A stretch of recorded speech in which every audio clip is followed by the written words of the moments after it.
Hello and welcome to this episode of the Turn Towards Love podcast. Today's guest, very special guest, is Noel Moran. He's the director of Noel Yoga, Wellness and Training.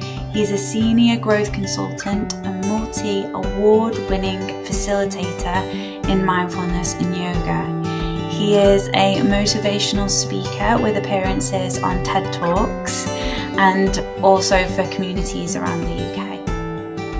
Noel shares his inspiring story from a life sentence in prison to becoming a yoga teacher and making a positive impact on others.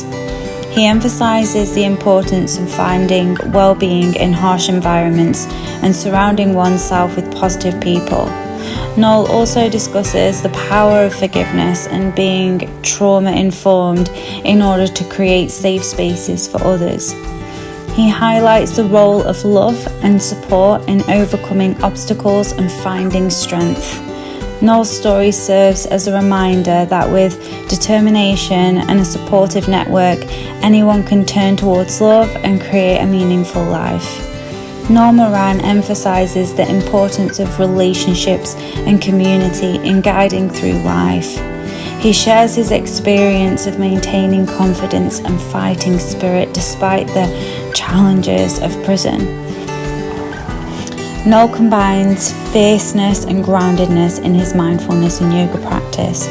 He discusses his up-and-coming project of delivering trauma-informed yoga sessions to people on probation. Noel finds joy and freedom in hobbies like cars and kite surfing.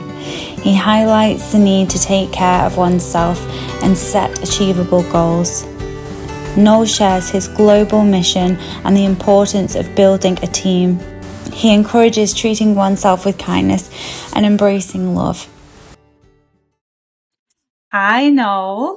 Hello, Rachel. How are you? How are you? Well, thank you very much. That's a lovely, very welcome to the podcast there, and very much appreciated. And right back at you as well, because you're doing amazing work too, and you're shining out into the world. And I think the world needs more people like us in terms of our vision and our values and our mission, what we're trying to achieve. Absolutely, it does.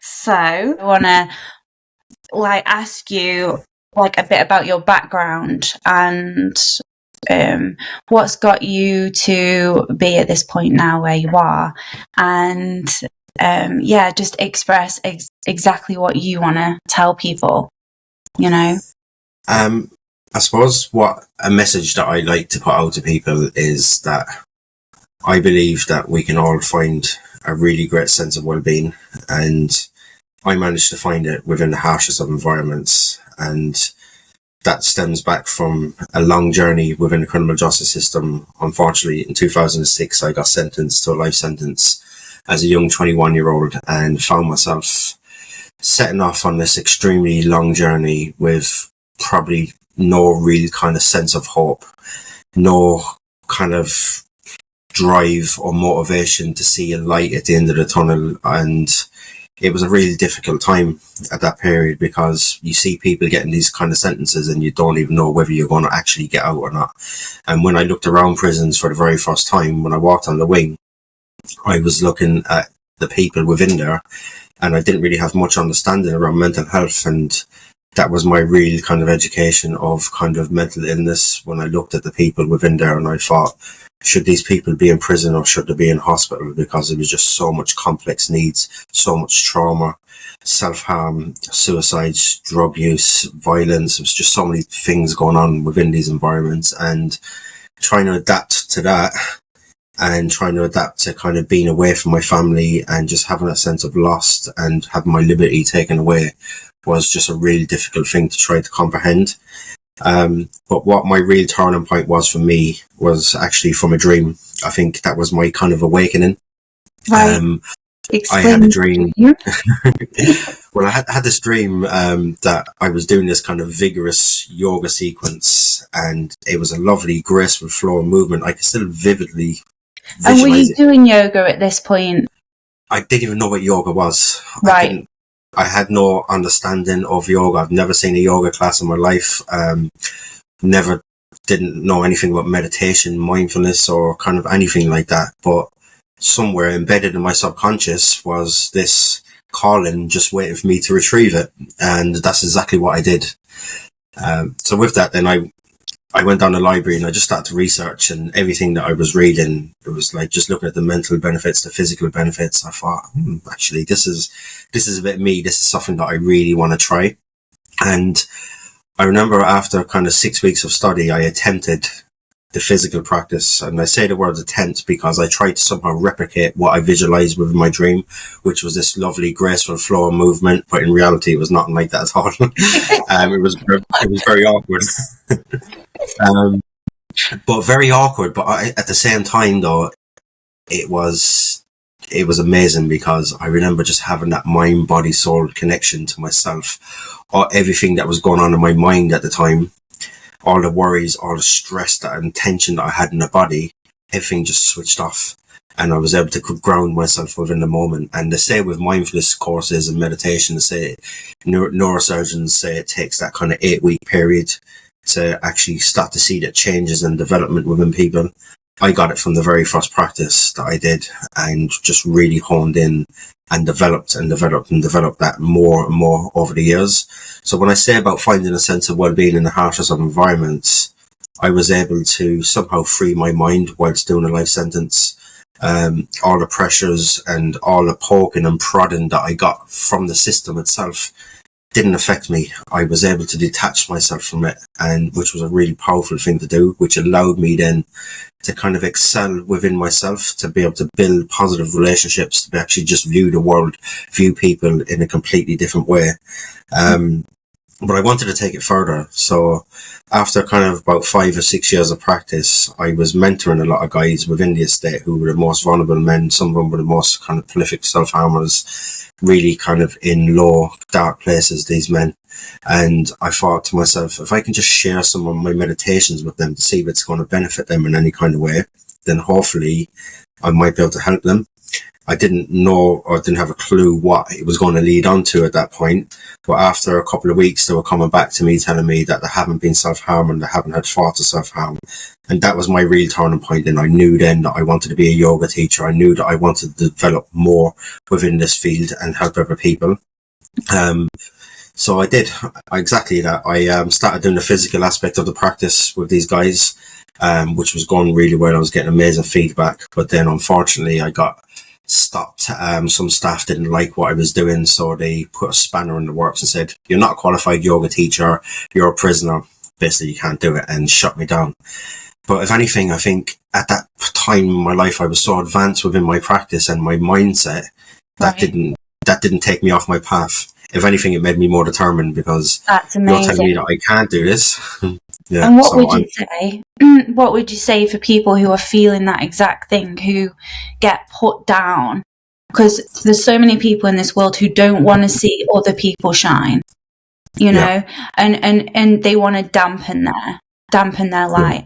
So what would you say to people? Because being in such a tough circumstance like that, to be told, is so hard, so hard, when you know you're doing good and you're actually helping, and to like prohibit someone's freedom and someone's ability to give love, to give help is must be just horrendous. So how did you get through that and actually have that mindset? What enabled you to bring that with your practices that you did for yourself, if you know what I mean? I've come to realise within life, whether it's within prison or whether it's just in normal general life, we have a lot of green-eyed monsters out there. We've got a lot of people who want to block our success for their own reasons. But what I've come to learn as well is that actually that's their reasons. That's their problem. That's their issue. And that's not my problem. So I didn't allow that to affect me in that way, because I just thought to myself that this is a path, this is a pro-social path that I want to take myself on. I had the vision. I already kind of was coming up with the brand. I already had Noel yoga in my mind that I was already kind of coming up with. I want to create this not only into becoming a yoga teacher, but actually create this into a business as well. And this was many years ago. This is about 10 years ago. Right. And so for people out there, so for people, so for people out there, just do what you want to do. If other people want to hinder you, that's their problem. And you've got to take control of your life yourself. You've got to stay on your path, because if we don't follow our dreams, then where are we going to go? We need to put ourselves on a path in a direction that wants to take us in. Because if we follow somebody else's path, that's going to take us in a direction that they want to take us in. And we're not on the same path as other people. We're on our own path. And that's what we really need to follow. Yeah, that's so beautiful. Thank you. That will really help so many people, keeping their destination in mind, and like being open to it as well. Just being open to all the good things, and knowing that negative energy you don't need to allow it into your aura, your sense of being. You can just block it out. Yeah. And it's like I was at a conference a couple of weeks back, and this guy was talking about just people that we surround ourselves in, and he said to himself, like, if we surround ourselves with this was a business conference, so they were talking about money, and he's like, so if we surround ourselves with 5 broke people, we're going to become the 6th broke person. So if we surround ourselves with 5 rich people, we're going to become the 6th rich person. So I thought that from a positive and a negative mindset too. I thought, well, if I surround myself with 5 negative people, I'm going to become that 6th negative person. So if I surround myself with 5 positive people, look what I'm going to become. So it's about who we give our energy to. Absolutely. And who we surround ourselves with. You've gone a bit with. funny, Noel. I don't know whether you can adjust your camera just a tiny bit, just because it's gone a bit blurry. And I just keep losing you slightly. If not, it's fine. Yeah, I can hear you. It's the same on my end, because I can see myself clear on my end, but your side has gone blurry as well. Oh, that's crazy. So I'm not sure. Totally clear. I'm not sure whether it must be the internet connection, the weather. Yeah, it's like a full-on storm outside. Yeah. So well, this is rolling with resistance. Exactly. This is what we are. But no, the to be around positive people and to be around everything that's just in that higher vibrational frequency is what we need to be around. And it's so difficult when it's your family or when it's your friends or something, and then having to separate from that. It's like, gosh, how can I let that go? But I can't. It's so draining to be around so often, and we need to learn like boundaries and ways to navigate that in a healthy way, instead of being taken down or instead of becoming that negativity yourself, because we think, oh well, this is who I am then becoming, and it's not, is it? No, and it's where it leads to as well, because what we're talking about is compassion fatigue. So we tend to kind of be around people, we pick up their energy, or we get so emotionally invested in people sometimes that actually it starts to drain our energy. We start to feel mentally and physically drained, where we get to the point that we really struggle to kind of refuel from that. And then as a result of that, then that leads to stress. Stress then can lead to burnout. And burnout then is a very difficult thing to be able to kind of pull ourselves back from. So we really need to be careful of who we kind of put ourselves around. But also within my practice, and you'll probably find it yourself, is we get used to actually detaching ourselves from kind of the negativities. And it's not just the negativity people around us, it's the negative things that's happening in the world. Absolutely. And if we can't change something, then we can't necessarily put our energy into it. So focus on the things that we can do, focus on the things that we can change. That's my mindset now, anyway.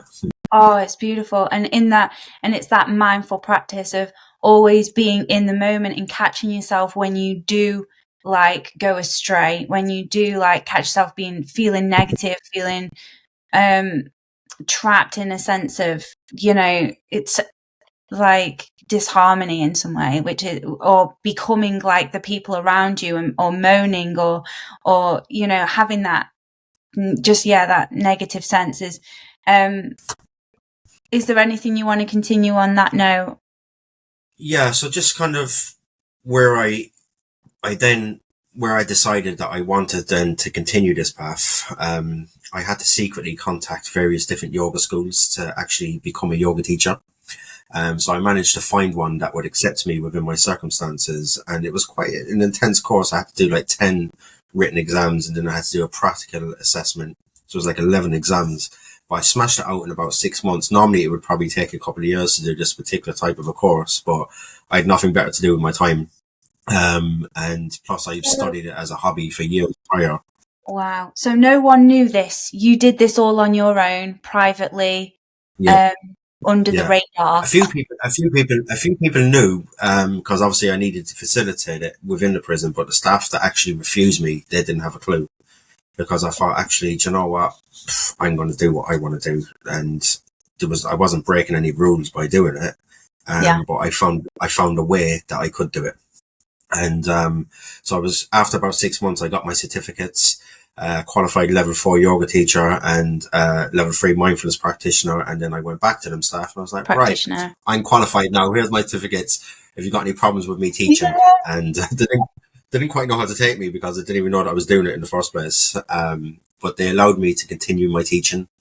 And within prison itself, I got over 4,000 hours of teaching between staff and residents before I left. When I moved to open conditions, you're allowed to work out in the community when you get to a certain point. I got a job as a business manager for a training company that worked within prisons, and I developed there as a business manager. And then I met with another training company, Tay Training, who are a wonderful, amazing training company who really kind of sit in with my values. I developed more within the trainer field with them. And then I got to the point that I was able to kind of go out on my own, because I noticed the training that I was delivering to anybody else, it was completely different. Whether it was relationships, whether it was motivational interviewing, whether it's safeguarding, whatever the training was that I was delivering, I was bringing that whole different type of holistic type approach to it, which nobody else are doing. And I thought, okay, this is my time now. So I had Noel Yoga as my brand. Yeah. And then I attached the wellness and training element onto it, because I wanted to go out and set out on my own. And so with that, then I resigned from the company. It was last year, and I thought, okay, this is my time to fly. This is my time to take this big, massive leap of faith and go out on my own.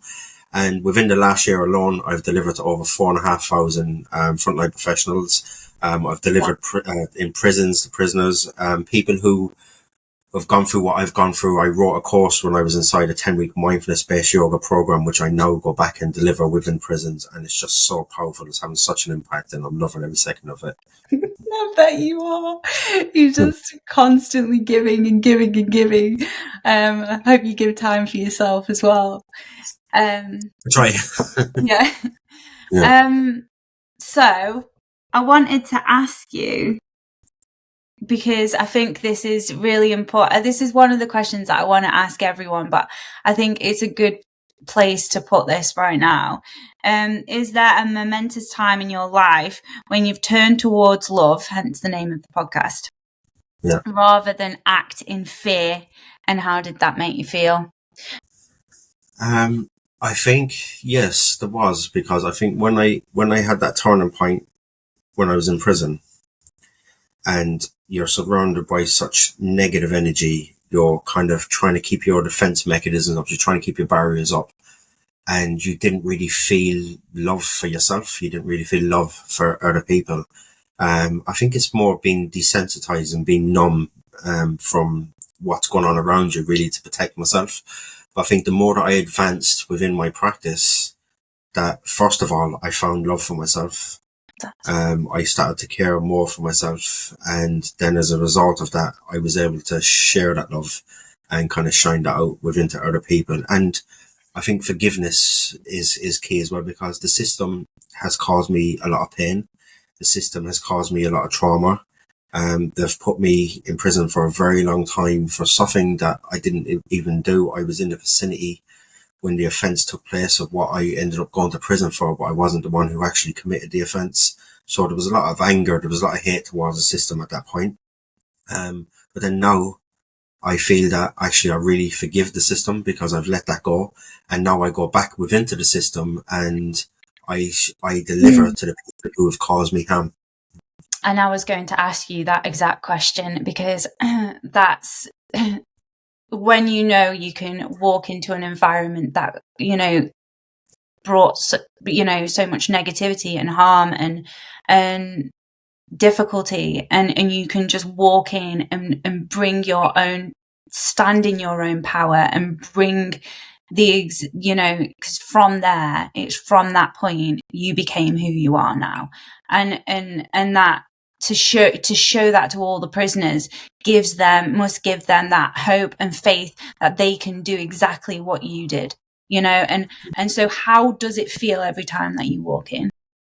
Do you know what was really amazing? Well, the very first time that I went into a prison was 6 weeks after getting out, and I was doing some motivational speaking to multiple different kind of groups of young men, and there was 3 guys there that just got found guilty for a serious charge, and they were looking at between 25 and 30 years the following week. And I only had a 10-minute conversation with these, and one of them come up to me afterwards and he says one word, and I said, "What's that?"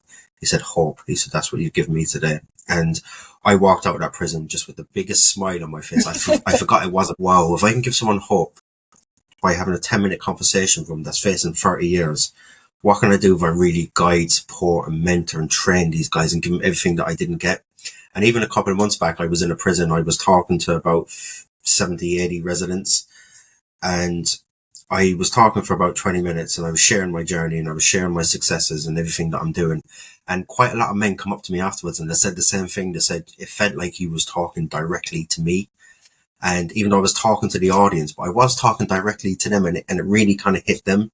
And it was really, really a powerful moment and really a powerful day. And I've met some really good connections, and I'm building so much positive relationships kind of within and out of the system at the moment, because I want to build people like myself. I want to find people that actually want to make that difference within the world, put them through my training programs and get them to a point where actually they can do what I'm doing and they can have the same successes as well. And that's how we met. Yeah. Becoming wanting to be a part of your everything that you do. Yeah. You bring. Yes, and that's going to happen. I know. Yeah, it will happen. But I'm up north and you're down south. Well, I'm trying to kind of spread my wings a bit as well, because at the moment predominantly my work is down south, but I'm trying to kind of bring it up north way as well, and just really kind of expand. And I'm really excited.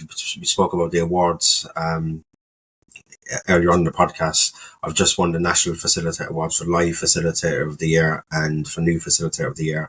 And I won another award last year for Transforming Life. So it's really nice to be recognised for the work that I'm doing as well, and to be top of my game at the moment. Yeah, for sure. Your heart must just feel so rich and fulfilled and just bursting and blooming with, joy all the time. Just to give, it gives you that sense of just fulfillment, doesn't it? When you give, that's it. Yeah. That's all. Yeah. It does. And I think as well that I go through life, I can't speak for anyone else, but I don't really step back. Like a lot of people say, "I'm so proud of you. I'm so proud of you. You should be proud of yourself." But I never really do that to myself.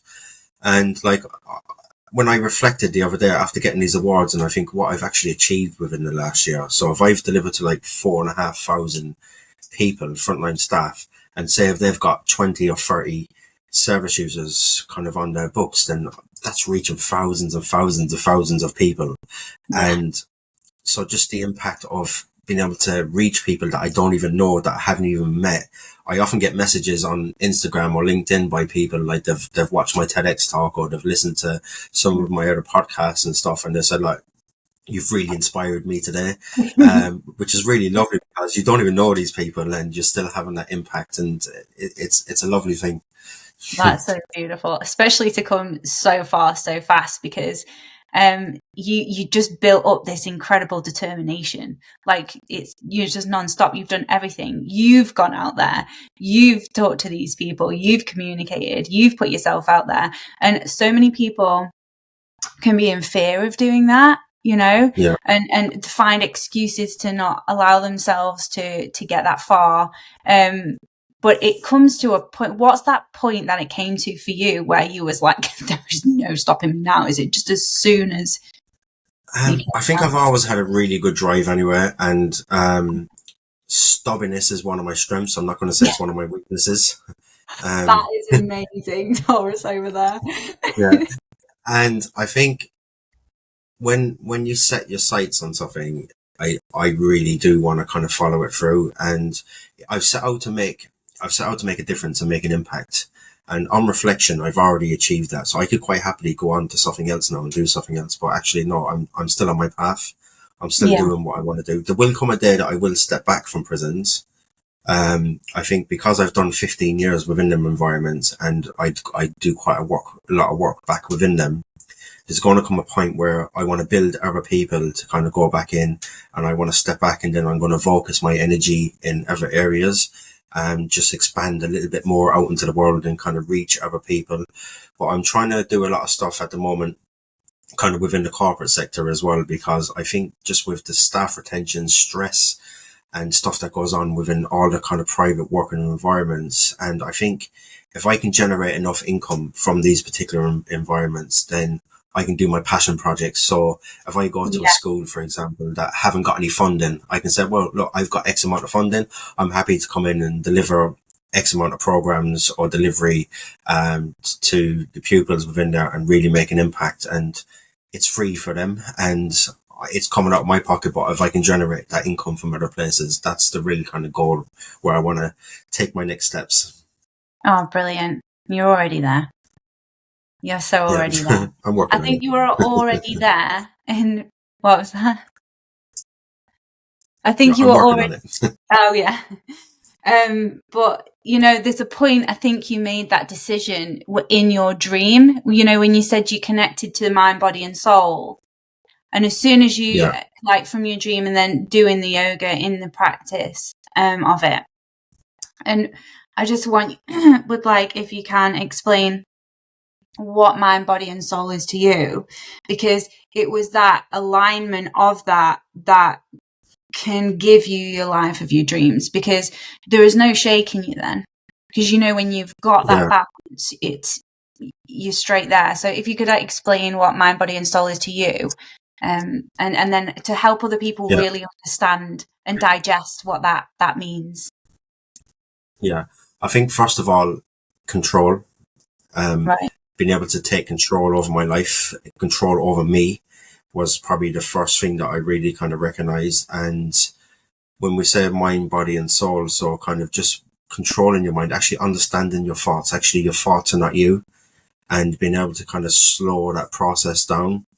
And when we think about our body, when we think about kind of our whole physical existence, that's a whole universe within itself that we never really explore. We're so invested in educating ourselves what's going on around us, whether it's going to uni or whether it's going to school or college or learning new things within work. But actually, when we take a look inwards, there's a bigger world inside. There's much more going on inside, and we really need to actually take step with that and recognize that. And I think when I think about my soul, it kind of having a connection to the world. I'm not religious, but just a higher power, something bigger than myself as well.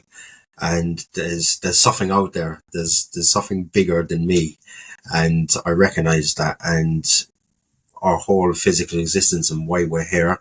So I think probably just being more spiritual as well is kind of taking me kind of on that path, and just the systems of the body and how the body works, and kind of just how when we looking for a safe place, when we think about trauma, because prison has traumatized me. I'm not going to deny that. But I know wherever I go, I can always find a safe place within inside. And that's beautiful, because those emotions can get, from trauma, emotions get trapped in the body and get stored until released, and yoga helps to release those. So was there moments in your time doing physical practices, or even not even just sitting there in meditation or something, where just like huge emotions come and release? Like has anything like that happen for you? I don't think it didn't happen when I was inside. Because I was so disciplined within my practice. But the differences between prison and the real world is that you get to a point within prison that you have your defense mechanisms up, you have your barriers up, you become numb to stuff. And I think you have to, because it's not a place really where you want to be vulnerable. So you need to really kind of put your shield up and protect yourself. And then when I got out of prison, I slowly took the armor off, so piece by piece by piece by piece. And I think it was about 6 months later that I realized that I've got a truckload of trauma, and it kind of hit me then. And I tried to cry, because I really needed to cry. I really needed to let it out, Yeah. and my body wouldn't let me. I cried for about 10 seconds, and there was no more tears that would come out. I think because I fought it for so long, Yeah. that it just wouldn't allow me. And then I really kind of recognized my triggers. I recognize about being trauma informed to myself, because every single time I step foot in a prison, I have to check myself, because it is a place that I've seen extreme violence. I've seen extreme stuff that's gone on. I've seen death. I've seen the most horrible things that you can think of. So I always check myself before I walk into them environments. And in the event that I do feel triggered in any kind of way, this is how I'm going to manage myself in terms of connecting back to my body, connecting back to my breath, and taking myself away and putting myself around supportive people who actually really care and want to help to develop me. But I think just going out, when we think about trauma informed itself, when there's a lot of talk about it within multiple different systems. We talk about being trauma informed to your service users, but I don't think a lot of organizations. Some people might not know what that means. Being No. trauma informed is just, yeah. Yeah. So I think just being trauma informed is having that awareness that somebody else, the person that you're dealing with, could have potentially gone through something really difficult within their life. So even though we don't know them, we might have a risk assessment, we might have something on paper, but actually we don't know that person. So when we think about kind of having that awareness, kind of changing our approach, having that non-judgmental attitude, and that kind of different level of professionalism, creating that safe space, that safe environment for them where they can feel safe, because they've probably never been able to feel safe within their lives and dealing with people.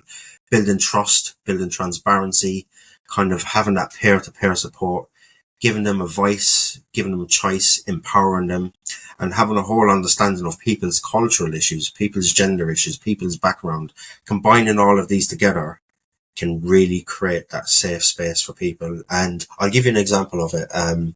When I was delivering my mindfulness yoga program within a prison, I had this really inappropriate manager at the beginning of the program. He was slaying it. This is yoga. This is a lot of crap. This ain't going to work. And I didn't bite, because I know the impact of my program. I know exactly what it does. And so after about week 7 or week 8, he come along to the program, and he sat there, and after it, he come up to me and he said, wow, he said, like, I've never seen such engagement in any program ever, throughout my whole prison service. And he said, you've also managed to tame the 4 biggest players in the jail. And I reframed that for him. I said, I didn't tame them. I said, I created a safe space for these guys. I created a space where they were actually able to connect, treating them as human beings, allowing them to take off their masks, check their egos at the door, and just actually be their normal selves. And what I did notice, whilst I was creating this trauma-informed space for them, they were actually creating that trauma-informed space for themselves as we were going along. They were talking about their own trauma. They were talking about anxiety. They were talking about depression. These are probably some of them the biggest gang members within the country, and they're sharing this stuff with each other. Like, you could imagine these on the wing or out in the streets that have a completely different persona. Actually, when we can create that environment for someone, it really allowed them to actually just be themselves, which was such a powerful moment for me. Because I wrote that course when I was in. One day I'm going to bring it back, and this is what I want to see with it. And just to see that was just a really amazing thing. That's so incredible. Wow. And just to, they now have a bond and an ability to have that ice broken and to be able to talk about it. If they have deep emotions that they want to express, maybe they can now do that with another person there. If that never happened, they'd have just still felt with the defenses up, with the fear in place, with not knowing everything. But once that barrier breaks, it's like, oh, the world is just like yours, isn't it? Yeah. It's beautiful. There's something I wanted to ask. Yeah, I was going to ask you, what was the toughest part for you in prison? There was multiple toughest parts. I think, I don't know, it varied. Yeah. I can't say that, like, I think I lost family members. I lost friends, people who I was supporting. So that grieving, breathing process, kind of losing people who you care about, who you love, it was probably the most kind of hardest things. But I think also kind of just going into different environments as well. Like I've been in some, when we talk about negative energy, there was one particular prison that I was in, and it was 400 years old. So it was the oldest prison in the country at the time. And I really struggled within that prison because it was probably 70-80% sex offenders within this particular prison. And I wasn't used to being around people convicted of such an offence before. And I could just feel the energy. I think the more I developed within my practice, you can pick up on people's energy. Absolutely. And like some of these people were probably the most dangerous people, not just within the country, within the world. They were doing life sentences for horrible, horrible crimes. And for me, as a young man at the time, being put within that environment and not used to being around these people, and they're talking and bragging about their crimes, I Really? sometimes had to go and stop. I had to lock myself up. Sometimes I had to put myself behind the door. And I used to be angry, and I didn't want myself to be angry because it wasn't just a nice place to be in. And I think the prison itself, being 400 years old, you could imagine what's gone on within that prison over so many years. So taking the residents out of it, the whole place itself had a negative energy. It's Shepton Mallet, so it's on one of Britain's most haunted prisons as well. So you could just imagine having that energy and then having the living energy all combined together. That Gosh. really was probably my hardest point, I think. Apart from the kind of loss, but that was a real struggle. Yeah, because I'm not sure what happens with the system when you experience loss in prison, and what you're able to do. You're able to see how that happens, but that must have been so hard It to was go through horrible. that on your own. It was, and on my own was exactly the thing as well, because you don't get support. I didn't get any support, and what really hit me was when I was doing all these different mentoring roles. I was supporting so many people, and there was this one guy who I was mentoring for about a year and a half, and it was a real struggle when I was starting to pick up some of his trauma, which is called vicarious trauma, where we pick it up from other people because All he's had right. such difficulties within his life. And staff come to my cell one morning and they said that he had taken his life the night before. So that really had a massive impact on me then at this point. And as the weeks were going by, I was still expected to do all these different mentoring roles, but I thought it's starting to drag me down. Now my mental health was starting to deteriorate a bit. So I went to the manager of the safe custody department at the time, and I said to her, like, look, I need to stand down. I need to have a rest. I need to take a step back. And she said, that's fine. But what really disgusted me, which disgusted another manager who actually come back and told me, she turned around and said to the other manager that I had let the safe custody department down by standing down. Not like, where is your support? How am I going to help you? And I don't know, my mental health wasn't great at the time. You could imagine dealing with that death, and at the same time I'd lost a really close family member on the outside, which I wasn't able to go to the funerals or anything like that. So I was dealing with all this kind of grieving Really? process myself. But I think coming back to my practice is what helped me, kind of being able to recenter, being able to reground, being able to kind of just detach and kind of focus on the present and kind of not worry about kind of the past or the future, and kind of just rebuild my positivity, rebuild my energy and move that forward, which is exactly what I did. Oh, it's brilliant. But did you find, like, now being out and working on yourself, that these traumas, the losses, it's all coming back to you, and you're like, are you feeling the emotions that were from the past that you kind of maybe repressed and now are experiencing? I think the difference now, where I've let my armor down, Yeah. I'm able to communicate it. I'm able to talk about it. I've got a really lovely support network around me. I've got wonderful family, wonderful friends who really kind of make that difference. And I think, like, when I was in a low stage within prison as well, I think one of the best things that really helped me was my sister and my niece come up to see me on a visit one day, and my sister can read me when I'm not doing well, and Yeah. even though you try to put on that brave face, but obviously family can see through it. And I remember just looking at my sister and looking at my niece, and I just felt so much love for them, but I could see that same love back. and that instantly just snapped me out of my buzz, and I was kind of back on track again from that, which was a really powerful moment. So when you talk about love, I think that would, for me, that was something that really helped me. That's so beautiful. It's really lovely, and because it's so important to have that support network, because there are a lot of people who don't have that, you know, No. and to get through those tough times, you know, how do you think they could go about that, finding a support network and stuff like that? Yeah, well, I think just in life, whether it's business, whether it's kind of guiding through life, relationships are key.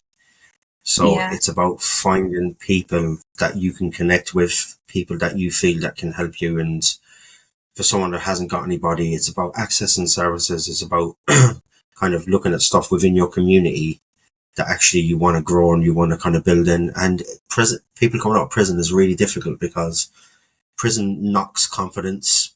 It takes away people's confidence. And there's so many people that I see like that, and like they used to be really confident, and it's just shattered their confidence. And I don't know what it is with me. If anything, it's probably given me more confidence. I've done the opposite. Some people say I've got more front than Harrods. But I think, but I think that's more the stubbornness side as well. And just, I've been brought up a boxer. I've been brought up a fighter. So even though I'm not using physical violence now, but I'm still fighting. I still have that fighting heart. I still have that fighting spirit. Sure. And that's beautiful, because you are channeling that fighting spirit into the most beautiful avenue, you know, like you bring in that fierceness, that passion, that fire into a grounded, you know, because you know, like in your mindfulness, in the yoga, it's all grounding, it's all embodying, and you're able to embody that in the best way. It's so good to combine that together. Yeah, it is great. And I've got some exciting stuff coming up as well. So like I'm going to be delivering to people on probation. I've got to deliver 25 kind of trauma informed type stress management yoga sessions. So that's going to be starting next week. So I'm really looking forward to making that kind of impact. And where are you doing that? So that's ranges. So it's pretty much all around the south. So it's kind of London to kind of Cornwall, Devon way. Okay. Yeah, so I don't mind anyway. Traveling for me is, I'm always kind of here, there and everywhere. I'm up and down the country like a yo-yo. So as you can tell in the clip with your cars. Yeah. Which car do you have now? Yeah. I remember when I came to meet you the first time in that roof town. Yeah. Well, I like to, that's probably one of my enjoyments, one of my hobbies. I do like cars. I'm a bit of a petrol head. So, you got to find things that you like, because you got to enjoy your life too. So when you say about like taking time for yourself, I started doing kite surfing earlier on in the year, which just being out in the sea, being out in the ocean is just beautiful. Like it's just such a sense of freedom. And what I do recognize as well, and I did earlier in the year, is that because I do give so much energy to other people, I give so much love and so much kindness, and which is really amazing. But then I thought, okay, I need to give something for me now. And I think being out in the ocean, I'm not thinking about anyone else. I'm not thinking about anything, because you have to concentrate on what you're doing, because if you don't, you're probably going to get brushed out to sea. So you have to be so mindful and so concentrating on every single move, every single turn, wind trajectory, everything in terms of what you're doing. But it is an extreme sport, but I love it. Yeah, you become it. You become the wind, you become the ocean, you become just everything, because you are it. You have to feel it so deeply, because you have to know how to handle it, because it's like not gentle always, is it? Definitely. So I wanted to ask you, I've put like your life is dedicated to bringing mindfulness and yoga to others and to different prisons as far as you can take it. What's your plan with this? Or do you have a plan? Like, how far and wide in this world do you want to go with your projects? You know, like, what if you got like a global mission? Because the things that are happening on this earth at the moment, and I was thinking about this, is like, there's so obviously the war, and it's like, gosh, we talk about the war within ourselves and how to heal ourselves. And to me, that's actually probably the most important thing. We need to individually get through our own fears, eradicate them. So, and then the war outside will just disappear. It won't be there, because if we're happy, we're not going to project pain and harm. So like, how is the world impacting you at the moment in your like dreams and your passions and where you want to take things for yourself? I think obviously, there's a lot of, when we think about ourselves and the way that we live in this country, and then you think about the wars and the trauma and everything that's gone around in other countries, it's terrible. And I'd love to be able to expand, and my goal with my company is to become international. So it's not just about training down here in the south, it's about becoming national within the UK. It's about expanding around the world. But I do recognise that I'm only one man and I can't do that myself. And I am building my team at the moment, but I do want to build my team into a certain point. And I say to people, I'm probably, from a business point of view, I'm shooting myself in the foot, but actually I'm thinking bigger than myself. I'm thinking bigger than my business. And I said to people that I want you to get to a point within your practice. I want you to get a point within your delivery that you come to me and you say, okay, I'm ready to go out on my own. I'm ready to develop my own courses, my own programs, and I will help you. So I'll support you with that. I'll network you and I'll get you out there and be able to do that, because that's my vision. My vision is to spread what I'm doing within to the world, and I can't do it on my own. So the more people that I can get involved within whatever is where I want to be to take it to the next step. Those peaceful warriors out there. Yeah, peaceful warriors. Verba dropping. Stand there like this. And the energy will be amazing. Yeah. Is there anything else that you'd like to add from your story? I think just be kind to yourselves, people listening, and it is tough times, whether it's kind of financially or just whether it's dynamics at home, whether it's dynamics at work, or the things that's happening around the world. But I really think we need to just take care of our own well-being. We need to take stock of ourselves, and we put so much energy into other things, but we're really important as well. So we really need to just treat ourselves with kindness, and don't be so hard on ourselves. Don't set so much high expectations on ourselves as well, because anytime I set high expectations, so like say meditation, for example, if you go into a meditation, you think, okay, I want to reach ultimate bliss. You're never going to reach it. But when you go into a meditation, dropping your ego, dropping the expectation, you probably will reach ultimate bliss. So lower the bar. Not saying lower the bar in terms of setting your goals, but set achievable goals and set ways in how you're going to get there. And lots of love to everyone. Oh, that's beautiful. I actually want to ask you one thing about love. Yeah. What does love mean to you? What does love mean to me? I think love means to me is connection. It's being around people who really care about you, but it's not just loving the people that you know. It's actually just sending love, sending kindness out to everyone. But love is an emotion. Love is a feeling, and I think I don't want to take away that feeling, because it is a really lovely feeling to have, and embrace it and treat the people who you love and who love you with kindness as well. Because do you ever hear the saying, we always hurt the ones we love? That should be the opposite. We should always treat the people that we love with complete love and kindness. And no matter what, right? No matter what. No matter what. That's so beautiful. So where can people find you? So I'm on LinkedIn, Noel Moran on LinkedIn, and I'm on Instagram, Nola Yoga. So I'm quite easy to find. So yeah, please feel free. I'll put all the things in the description box below. But yeah, thank you so much. No problem. Thank you very much. Thank you so much, Noel. Such a pleasure to have you on. You're very welcome. Oh my gosh. And I'll speak to you soon. Namaste. Namaste. Thank you so much for tuning in today and listening to me and Noel have a truly deep and rich conversation. about his life's journey, his incredible, inspiring, powerful life's journey. So thank you for being here. And it would be so wonderful of you if you could support me by liking and subscribing, and just comment if you have any questions, or anything that you would like to tell me. Just let me know, and I will keep all of that in mind. And yes, with that, remember to always turn towards love, and I'll see you soon. Bye.